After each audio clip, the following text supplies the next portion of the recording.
confins de l'océan Atlantique Nord, entre le Groenland et l'Écosse, existe un pays différent, l'Islande. Son nom, terre de glace, laisse présager de la rudesse du climat et des forces naturelles qui ont forgé cette contrée du bout du monde.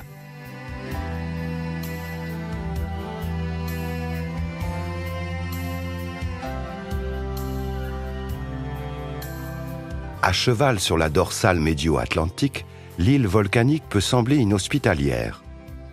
Pourtant, malgré son éloignement, une activité volcanique incessante ou une nature souvent déchaînée, il y fait bon vivre.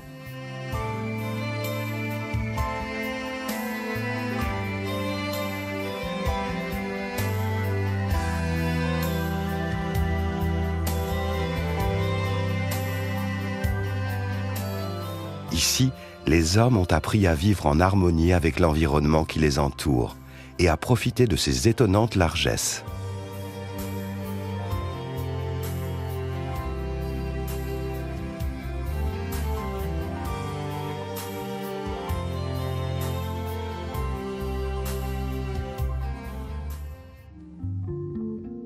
L'unique grande ville de l'île, Reykjavik, est aussi sa capitale.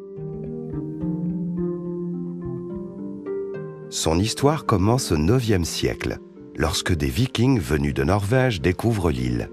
Ils y installent alors une colonie qui prospère rapidement. Les hommes vivent principalement sur la côte. Ils se regroupent en villages de pêcheurs.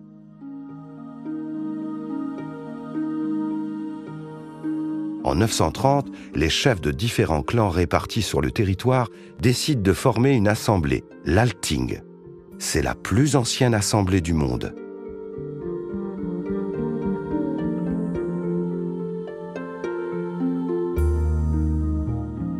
Chaque année, en juin, elle se réunit afin d'édicter les lois relevant du sacré, régler les différends et maintenir l'homogénéité de la langue entre les 39 communautés qui peuplent l'île. Cette langue, particulièrement complexe, est héritée du vieux norrois. Elle a très peu évolué depuis près de 1000 ans. À tel point que les Islandais peuvent encore lire dans le texte leurs fameuses sagas écrites au Moyen Âge. Les autorités du pays demandent régulièrement à des spécialistes de faire évoluer l'islandais. Ils créent ainsi de nouveaux mots pour éviter au maximum l'apparition de mots étrangers, notamment danois et anglais.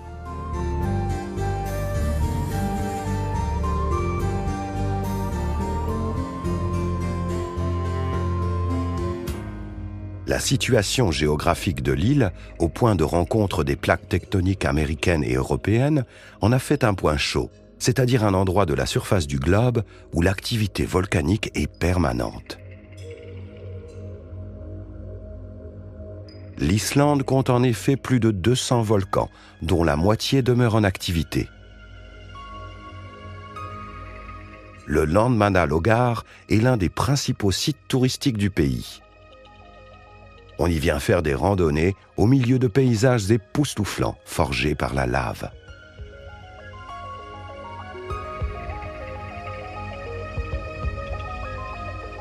Son nom signifie littéralement « les bains chauds des gens du pays ». La géothermie a créé ici l'un des phénomènes naturels les plus étonnants de la planète, les geysers, des sources d'eau brûlantes projetées vers le ciel sous la pression de la vapeur.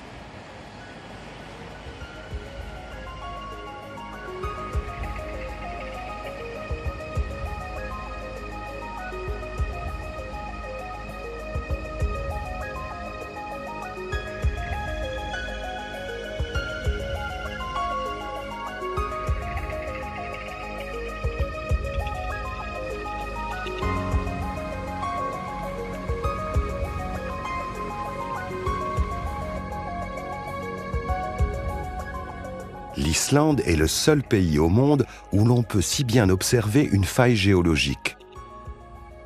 La ride médio-atlantique est le point de rencontre de l'Amérique du Nord et de l'Europe. C'est une frontière mouvante. Au rythme de 2 cm par an, l'Islande s'écarte sous la poussée du magma. Et lorsque l'un de ces volcans entre en éruption, les conséquences peuvent se faire sentir dans toute l'Europe. C'est le cas en 2010, avec le réveil de l'Eyjafjallajökull. Le nuage de cendres consécutif à l'éruption provoque alors la fermeture d'une grande partie des aéroports européens pendant plusieurs semaines.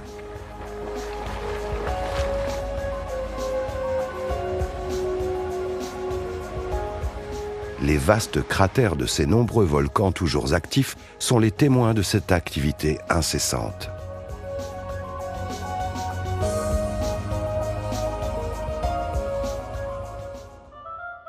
Bienvenue à Reykjavik, la capitale la plus septentrionale de la planète.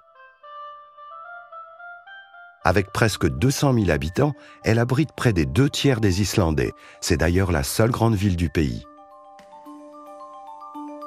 Pas étonnant, si l'on considère qu'elle est le cœur économique, politique, culturel et industriel de l'Islande.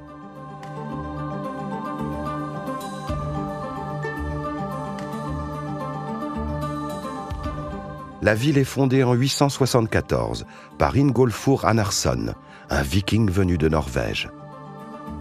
Elle devient la capitale officielle du pays en 1898.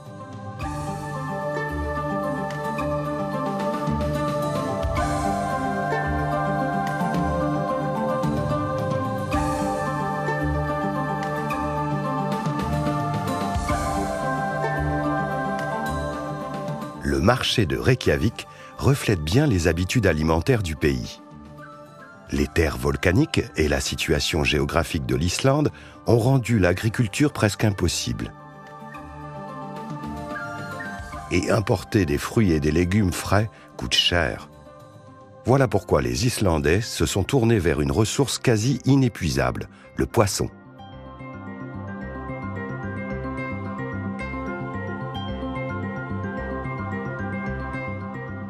On trouve ici toutes sortes de poissons frais, du saumon au hareng en passant par la truite, jusqu'au plat national, le requin faisandé.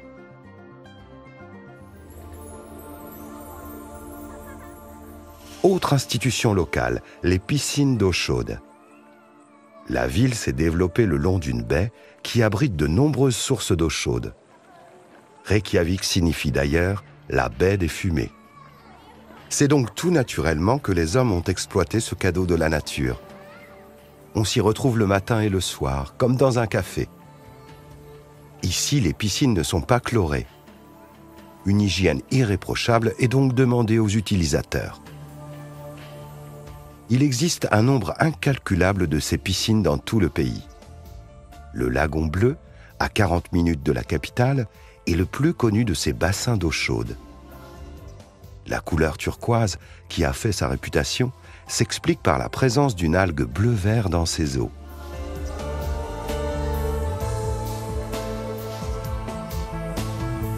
Le lagon attire chaque année de nombreux touristes, mais aussi des malades de la peau. Sa teneur en argile fait de son eau, paraît-il, un excellent remède au psoriasis et à l'eczéma.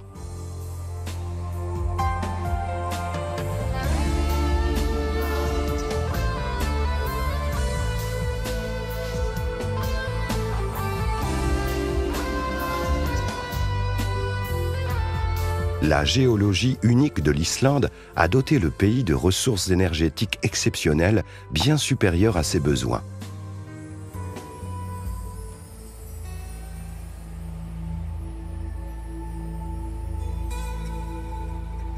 Plus de 85% de cette énergie primaire est issue de la géothermie et de l'énergie hydraulique.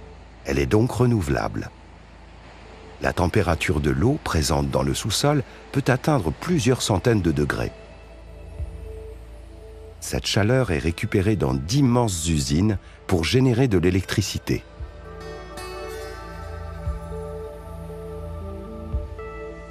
Véritable symbole de cette politique énergétique, le Perlan à Reykjavik est un grand réservoir d'eau chaude naturelle. Ce dôme, à l'architecture ultramoderne, mesure plus de 25 mètres de haut. D'une capacité de 20 000 mètres cubes, il permet d'alimenter la capitale pendant toute l'année.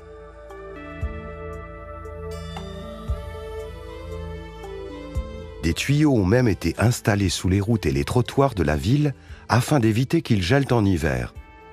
Un luxe insolent dans un monde où les ressources énergétiques coûtent de plus en plus cher. À Selfoss, dans le sud de l'île, des serres géantes sont également chauffées grâce à l'énergie géothermique. Elles permettent de cultiver des fleurs, des fruits et des légumes que l'on ne trouve généralement pas sous ces latitudes. L'ensemble des récoltes est destiné au marché local.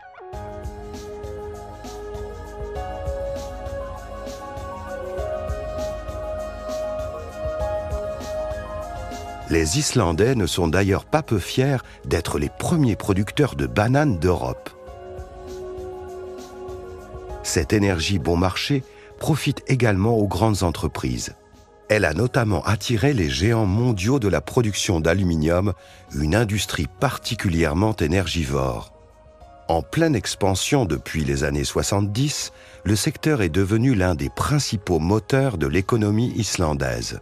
Mais il y a un revers à la médaille. Cette exploitation intensive abîme les paysages et ne laisse pas le temps aux ressources énergétiques de se renouveler.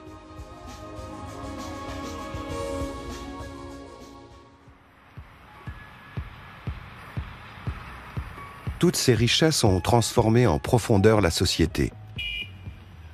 Avec l'essor d'une économie dynamique, la population s'est petit à petit tournée vers le mode de vie occidental. Et la jeunesse n'est pas en reste. Le week-end, Reykjavik se transforme en capitale de la fête et les rues, souvent vides la journée, grouillent de monde. C'est l'heure du Rundtour, la tournée des bars. Ici, on ne passe pas la soirée dans un seul établissement. Ce serait trop triste. On change tout au long de la nuit. Et tous les endroits sont bons pour faire la fête.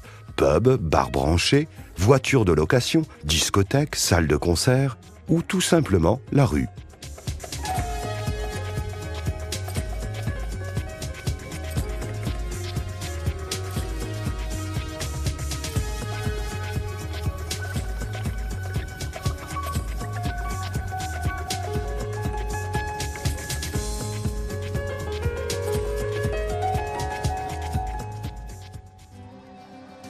Ceux qui n'auront pas laissé trop d'énergie dans ces réjouissances pourront goûter le lendemain aux joies d'une autre tradition locale, le foot de boue. Un sport qui se pratique qu'il neige ou qu'il vente, mais de préférence quand il a plu. Les règles sont celles du football, à quelques différences près. Les équipes sont formées de 6 joueurs et peuvent être mixtes. Et le match, particulièrement épuisant, ne dure que 24 minutes, soit 2 mi-temps de 12 minutes.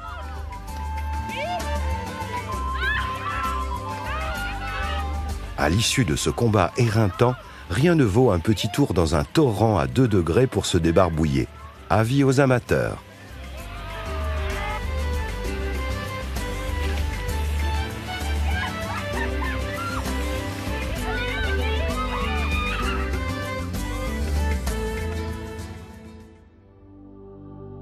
Activité incontournable chez les insulaires, la pêche est le dernier bastion de l'économie locale, une sorte de valeur refuge en cas de coup dur. Elle représente encore 60% des revenus à l'exportation. Les eaux qui baignent l'Islande ont de tout temps été poissonneuses, à tel point qu'au cours des siècles passés, des bateaux de pêche venaient de toute l'Europe pour profiter de cette manne. Comme dans tout l'Atlantique Nord, la morue est l'espèce reine. Mais on y pêche également de grandes quantités d'aigles fins, de harengs, de flétans, de haddocks et de merlans.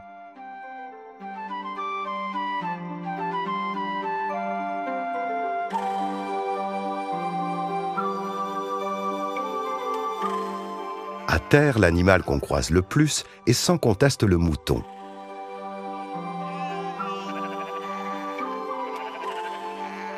Il y en aurait plus d'1 million sur tout le territoire, soit environ 3 fois plus que les hommes. Importés par les premiers colons vikings, ils sont restés isolés pendant des siècles, au point de former une race propre à l'Islande. On les trouve en liberté un peu partout, souvent en petits groupes de 4 ou 5 individus. À l'approche de l'hiver, les villageois les parquent dans des enclos circulaires pour les trier pendant toute une journée. Certains seront sélectionnés pour leur viande, d'autres pour leur laine, d'autres encore pour perpétuer l'espèce. Ce jour est l'un des plus importants de l'année en Islande.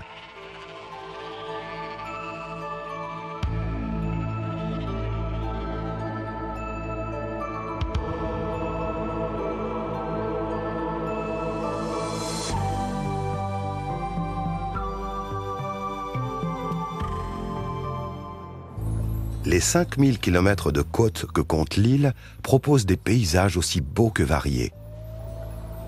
On y trouve des falaises, des montagnes, des fjords et de vastes plages, certaines de sable noir issues de la roche volcanique.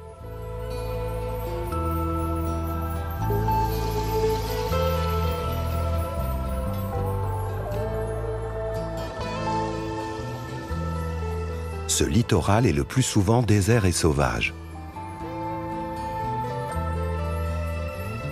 La météo en Islande n'est pas aussi effrayante que sa situation géographique pourrait le laisser supposer. Le pays possède un climat étonnamment clément pour ses latitudes. 2 systèmes de flux marins et atmosphériques entrent en jeu. Le premier, d'origine subtropicale, apporte au sud et à l'ouest des étés frais et des hivers peu rigoureux. Le second, d'origine arctique, rafraîchit le nord et l'est du pays. Le tout est orchestré par le vent qui bouscule les prévisions météorologiques en permanence. À ce sujet, les Islandais ont d'ailleurs une formule qui en dit long. Si vous n'aimez pas ce temps, attendez une minute.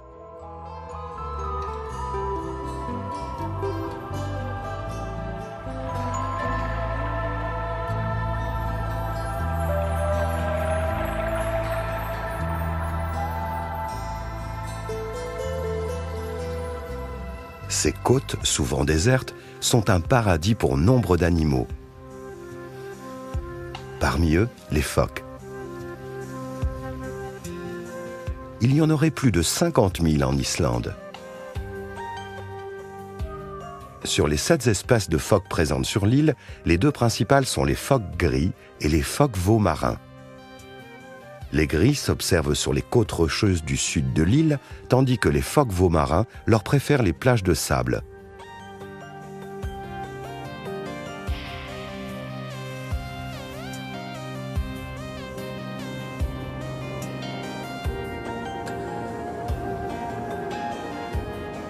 Le macareux moine, qu'on appelle aussi perroquet des mers, est la seule espèce de macareux de l'Atlantique.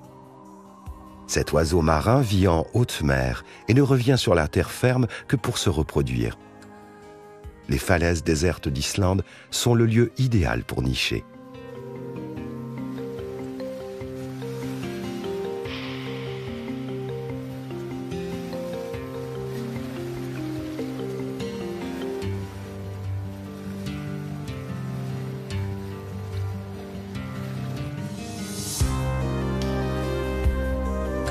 Les macareux y forment avec les mouettes des colonies de plusieurs centaines de milliers d'individus.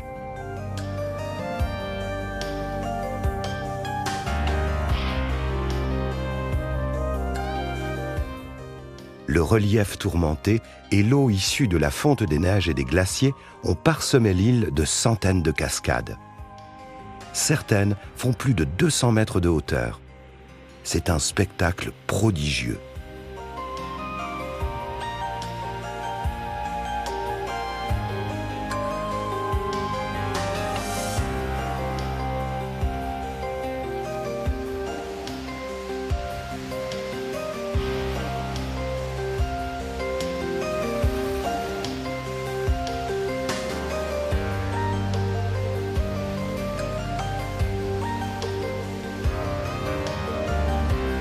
Au sud de l'île, on trouve des chutes d'eau connues dans le monde entier pour leur spectaculaire formation d'orgues basaltiques. qu'on appelle aussi cathédrale des trolls. La plus impressionnante de ces cascades fait près de 30 mètres de large.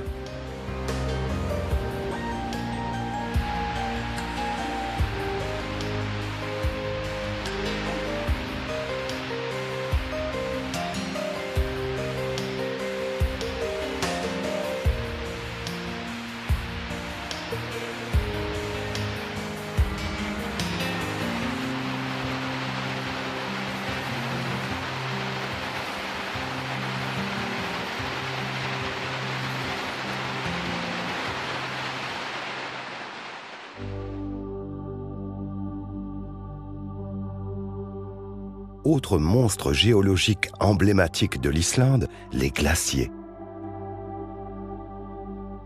Ils recouvrent plus de 11% du territoire. Certains partent des plus hauts sommets de l'île pour se jeter dans l'océan Atlantique. Là, ils se disloquent et finissent par former des centaines de petits icebergs. Ballottés au milieu des vagues, ces blocs de glace prennent alors, sous l'effet de l'érosion, des formes étranges.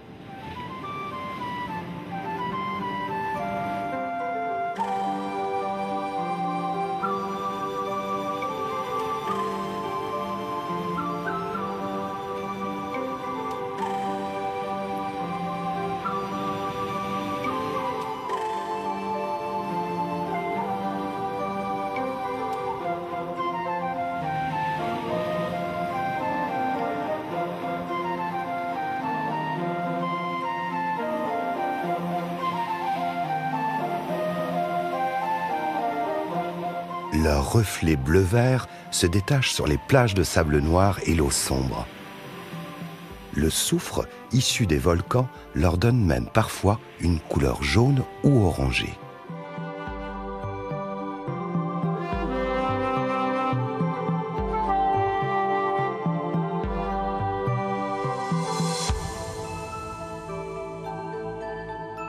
Ils rappellent aux visiteurs que le monde arctique commence ici.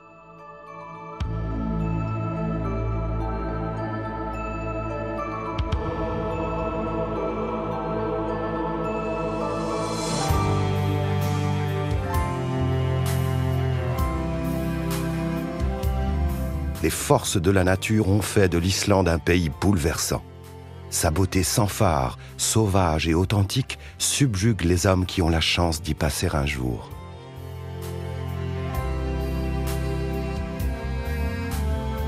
On imagine volontiers cette terre hostile et rugueuse, elle est pourtant accueillante et attachante. Elle contraste avec le reste du continent européen, modelé en profondeur par la main de l'homme. Ces paysages à couper le souffle évoquent le matin du monde. Considérée autrefois comme la porte des enfers, l'Islande est pourtant un paradis pour ceux qui aiment s'émerveiller et renouer avec la nature.